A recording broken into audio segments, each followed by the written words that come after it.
name is Josh Markovich. I'm one of the teaching assistants here at the McLean Golf School.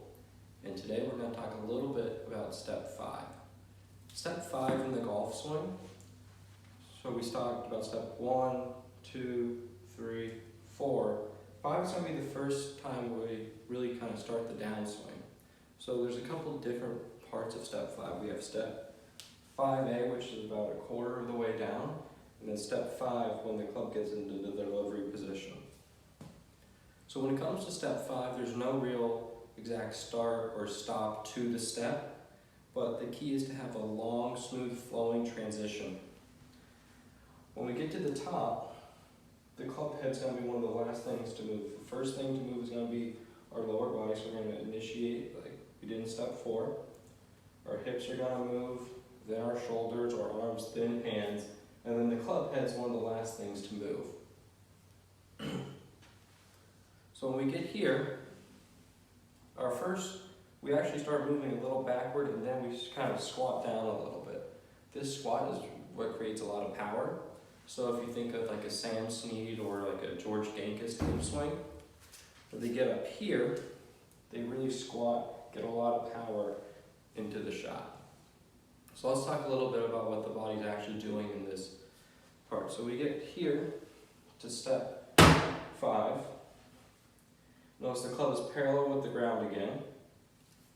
The toes pointed a little more up. It's a very similar position to how we were in step 3, except the downswing arc is always going to be narrower than the backswing arc. So we're going to have the club moved in a little bit. It's narrower because we're starting to move towards the target a little bit, and we're not going to be as wide here.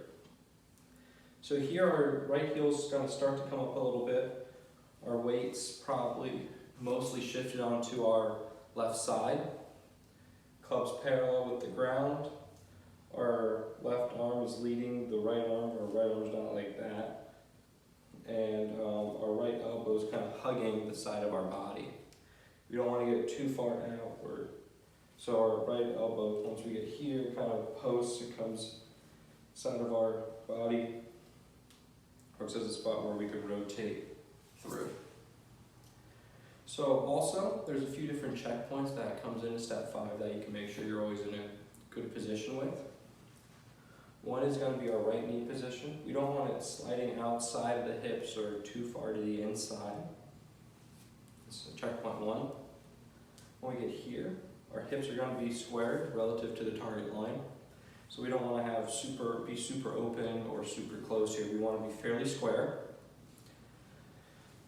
Get here, our head's since our head moves in the golf swing, our head's going to be a little more either behind the ball or slightly right on that line with our address position. And then our knees are still going to maintain flex. We're not going to be standing up. We're not going to be squatting down, or we're going to maintain that same flex for the most part. There's going to be a little bit of change in flex because of the weight shift, but all in all, it's going to be still pretty similar.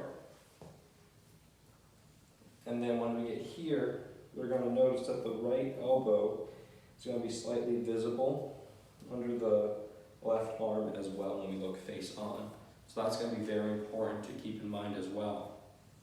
So one of the things we need to look out for, one of the things we can't do, one of the death moves in this position, is when we get to the top, we have something called a club shaft tip over. So it's a little bit of a casting motion.